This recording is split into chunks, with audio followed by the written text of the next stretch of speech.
Hi, this is Jagriti, and I hope you all must be doing really good and well in your lives. So as SY clerk mains के results out हो चुके हैं और साथ ही साथ score card भी अब तो आउट हो चुका है, तो अब तो सबने अपने अपने मार्क्स भी देख लिए होंगे कि किनके साथ क्या हुआ है। और एक 1.5 लाख बच्चों ने मेंस एग्ज़ाम दिया था, इसमें से 14,000 के अराउंड का सिलेक्शन हुआ है और बाकी बच्चों को आउट कर दिया गया है। तो ये होना भी था, कहीं ना कहीं से तो ये था ही। अब 1.5 लाखों का तो सिलेक्शन होना इम्पॉसिबल था। 14,000 वैकेंसीज थी तो सिलेक्शन भी उतने का ही होगा। It was clear. तो जिनका सिलेक्शन हुआ है वो तो अब आगे की प्रोसेस की प्रिपरेशन कर रहे होंगे, लाइक DV, मेडिकल, LPT जो भी होता है वो सारी चीज़ें कर रहे होंगे, डॉक्यूमेंट्स प्रिपेयर कर रहे होंगे। वेल आई नो हमारे लाइफ में वो दिन कब आएगा, बट खैर वो तो कर ही रहे होंगे। बट जिनका सिलेक्शन नहीं हुआ है उनके मन में कहीं ना कहीं एक सवाल चल रहा होगा कि हम में कहाँ कमी रह गई, इंक्लूडिंग मी। बहुत सारे सवाल चल रहे हैं कि क्यों, like why always we have to face all this. Like I am preparing since last 2 years। और बहुत सारे लोग ऐसे भी हैं जो और भी 6-7 साल ऐसे भी तैयारी कर रहे हैं। बहुत सारे लोग तो ऐसे उनका ये लास्ट अटेम्प्ट था पर उनका नहीं हुआ। तो बुरा लगता है, बहुत बुरा लगता है। जब आपका सिलेक्शन नहीं होता ना तो बहुत बुरा लगता है। It feels very very very disheartening from inside. आप जूझते वाले परिवार वाले तो फैमिली बात की बात है, रिलेशंस बात की बात है। आप खुद को जो फेस करते हो ना वो अपने आप में एक बहुत बड़ी बात है। खुद पे शक होने लगता है, खुद से विश्वास हो जाता है, खुद की मेहनत पे से भरोसा उठ जाता है। लगता है कि शायद हमें वो काबिलियत नहीं कि हम ऐसे एग्ज़ाम्स क्रैक कर पाएँ, बट ऐसा नहीं है। बहुत चीज़ें मैटर करती हैं सारी चीज़ों में, और लक एक बहुत बड़ा मैटर प्ले करता है, आई थिंक, जो मैंने अभी तक रियलाइज़ किया है। तो कुछ कर नहीं सकते। और normalisation, minimum cut off criteria या जो भी चीज़ें हैं कि SBI ने स्कैम किया है, ब्लंडर हुआ है, ठीक है, ये बातें भी अपनी जगह सही हैं, पर अब ब्लेम करने का कोई फ़ायदा नहीं है। रिजल्ट्स आउट हो चुके हैं, जिनका सिलेक्शन होना था हो चुका है, जिनको आउट होना था वो आउट हो चुके हैं, और अब कुछ नहीं किया जा सकता। हम कुछ भी नहीं कर सकते हैं। हम सामने वाले जो एग्जामिनेशन कंडक्टिंग बॉडी है उस पर भी ब्लेम करके कुछ नहीं कर सकते, क्योंकि शायद कहीं ना कहीं उन तक हमारी बातें नहीं पहुंच रही हैं, और अगर पहुंच भी रही हैं तो उन्हें इससे कोई फ़र्क नहीं पड़ता। They don't care about that. उनके अपने रूल्स हैं और वो उसके अकॉर्डिंग काम करते हैं। IBPS PO मेंस के दौरान भी यही हुआ था, इस बार भी यही हुआ है। आई नो बहुत सारे वर्दी कैंडिडेट्स आउट हुए हैं, जो सिलेक्शन डिज़र्व करते थे वो भी आउट हुए, जिन्होंने अच्छा परफॉर्म किया था वो आउट हुए हैं, और ये अपने आप में एक बहुत बड़ी बात है। तो बट फिर भी हम कुछ नहीं कर सकते हैं। These things are not in our hands. हमारे हाथ में सिर्फ फॉर्म भरना है, एग्ज़ाम की प्रिपरेशन करनी है और एग्ज़ाम देना है। बाकी हमारी शिफ्ट कौन सी होगी, कैसी होगी, क्वेश्चंस कैसे आएंगे, वी नेवर नो। और रिजल्ट्स कैसा आएगा ये तो हमें बिल्कुल भी नहीं पता होता है। बहुत बहस चल रही है कि फर्स्ट शिफ्ट से ज़्यादा बच्चों का सिलेक्शन हुआ है, या फिर सेकंड शिफ्ट से बच्चों का सिलेक्शन हुआ है, थर्ड शिफ्ट वालों को आउट कर दिया गया है, सेकंड शिफ्ट वालों को आउट कर दिया गया। तो ऐसा बोलना गलत होगा। आई डोंट नो उन्होंने किस बेसिस पे सिलेक्शन किया है, बट मैं खुद फर्स्ट शिफ्ट से हूँ। मैं ये नहीं कहती कि लाइक दूसरा वाला शिफ्ट हार्ड था या क्या था या ईजी था, मैं ये सब नहीं बोल रही हूँ। सबकी अपनी अपनी शिफ्ट्स थी और उसके अकॉर्डिंग हुआ है। और ऐसा नहीं है कि मेरी शिफ्ट ईजी थी तो मेरी शिफ्ट से लाइक सारे बच्चों का सिलेक्शन हो गया। मैं खुद आउट हुई हूँ और मेरे जैसे बहुत सारे कैंडिडेट्स हैं जो आउट हो चुके हैं फर्स्ट शिफ्ट से, 10 अप्रैल की फर्स्ट शिफ्ट से। तो हम लोग रिजल्ट्स के पहले क्या कर रहे थे कि एक दूसरे की शिफ्ट पे बोल रहे थे कि उसकी शिफ्ट ईजी थी, उसकी शिफ्ट हार्ड थी, ऐसी थी वैसी थी। पर अब क्या है, अब जिनका सिलेक्शन हो गया सारे शिफ्ट से सिलेक्शन हुआ है। ऐसा नहीं है कि किसी एक शिफ्ट से सिलेक्शन हुआ है। हाँ, ज़्यादा कम नंबर के बच्चे डिपेंड कर सकते हैं, लेकिन फर्स्ट शिफ्ट से, सेकंड शिफ्ट से और थर्ड शिफ्ट से भी कैंडिडेट्स का सिलेक्शन हुआ है। और अब उन सिलेक्टेड कैंडिडेट्स का अलग ग्रुप है और जो कैंडिडेट्स आउट हुए हैं उनका एक अलग ग्रुप है। तो अब क्या हम ब्लेम कर सकते हैं? क्या हम किसे ब्लेम कर रहे हैं? SBI पे, कि कंडक्टिंग बॉडी ने अच्छे से मार्क्स नहीं, मतलब कोई स्कैम किया लाइक दैट। पर इसका फ़ायदा क्या है? नथिंग, कोई फ़ायदा नहीं है। तो हमारे पास मूव ऑन करने के अलावा और कोई ऑप्शन नहीं है। In this video I am just going to talk about the learnings that I have learned after this examination. मेरे को 2 साल हो गए प्रिपरेशन करते हुए, और 2 साल में मेरे प्री निकल जा रहे हैं, बट मेंस में मैं अटक जा रही हूँ। तो मेरा तीसरा फेलियर है मेंस में, और इसके बाद भी अगर मैं नहीं सीख रही हूँ तो मेरी गलती है।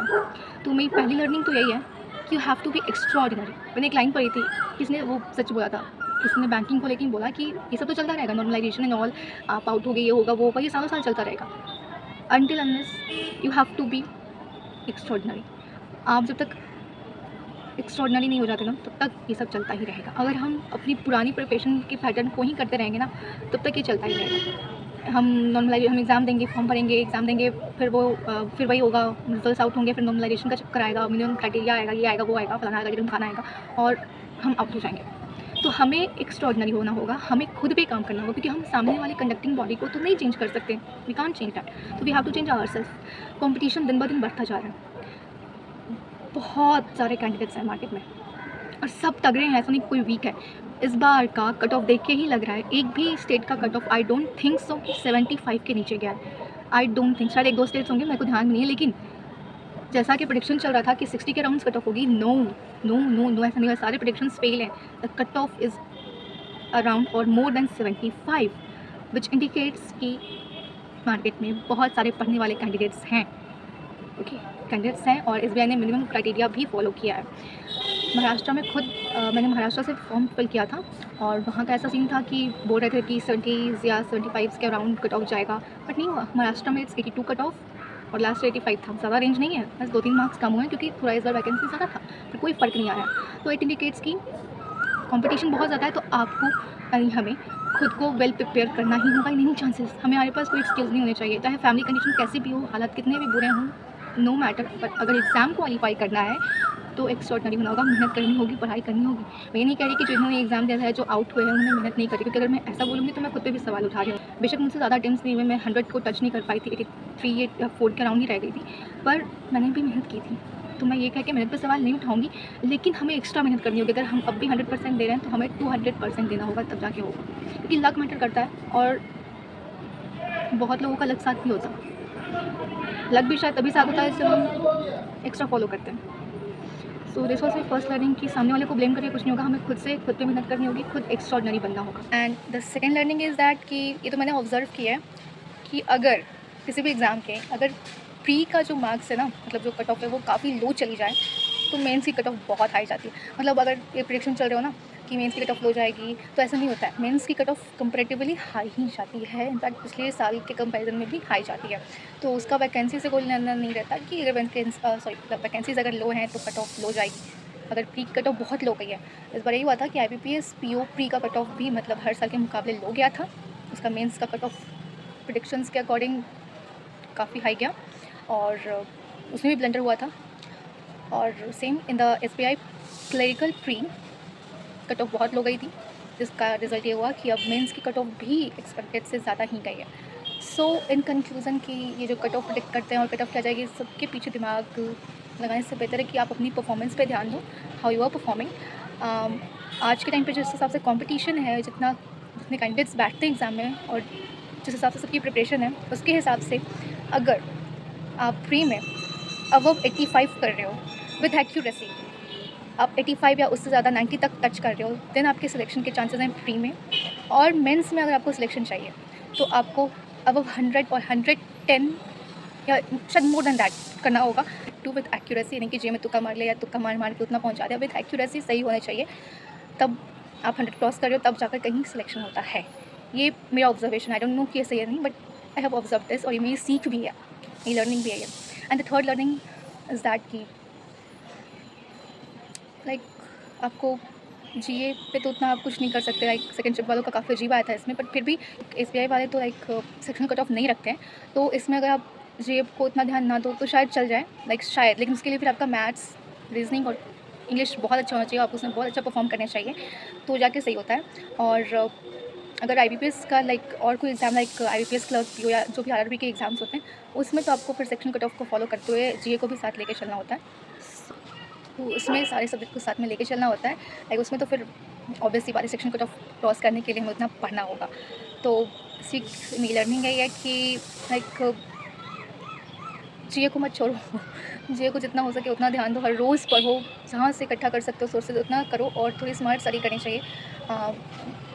प्री और मेंस का पैटर्न काफ़ी अलग होता है, बेशक चीज़ें वही रहती है पर क्वेश्चन बहुत बदल जाते हैं। सबसे ज़्यादा चेंज तो रीजनिंग में होता है, रीजनिंग में जहाँ उसमें पजल्स डुएबल होते हैं और क्रिटिकल रीजनिंग वगैरह नहीं होती है, वहीं मेंस में क्रिटिकल रीजनिंग ये सब इंक्लूड हो जाता है, और पजल्स ऐसे हो जाते हैं कि कर नहीं सकते। तो फिर भी वी शुड ट्राई कि हम क्रिटिकल रीजनिंग की ओर ना जाएं, क्योंकि उससे बहुत मार्क्स रिजेक्ट हुए हैं, और शायद इस बार मेरे से वही हुआ। लास्ट ईयर भी मैंने ये किया था और इस बार भी यही हुआ कि मेरे से जब बाकी सारी रीजनिंग के क्वेश्चंस नहीं बनते तो मैं क्रिटिकल रीजनिंग पे जाती हूँ, लॉजिकल रीजनिंग पे जाती हूँ, इस वजह से मेरे मार्क्स रिजेक्ट हो जाते हैं, क्योंकि वहाँ पे गलत होने के चांसेस ज़्यादा रहते हैं। आप कितनी भी प्रैक्टिस करके जाओ, बट आप एग्जैक्ट लॉजिक नहीं लगा सकते, बहुत कम ही होता है कि आपका बिल्कुल सही बैठे। और मैंने ज़्यादा क्वेश्चंस उसी के अटेंड किए थे, क्रिटिकल रीजनिंग के।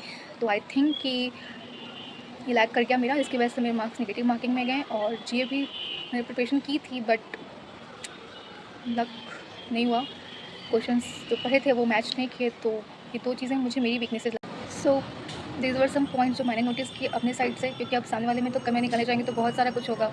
सो दैट सेड ये कुछ पॉइंट्स थे जो मैंने खुद की तरफ से नोटिस किए। लाइक अब ब्लेंडर सामने से भी हुआ है, एग्जामिनेशन कंडक्टिंग बॉडी ने भी बहुत बड़ा ब्लेंडर किया है, but we can't do anything about that. But we can improve our self. अब इसके अलावा क्योंकि कोई ऑप्शन नहीं है, क्विट करके चला के रोक के कुछ मिल नहीं सकता। जो करना था वो हो गया, अब आगे बढ़ने के सिवा कोई ऑप्शन नहीं है, क्योंकि लाइफ चलती रहती है। तो हमें भी चलना होगा और आने वाले अपॉर्चुनिटीज़ पर ध्यान देना होगा। So that's it for this video. ये मेरे पॉइंट्स थे। If you have some other points to add on, then to add them in the comments. और वीडियो काफ़ी लंबा हो गया है, so that's it for this video. See you in the next one.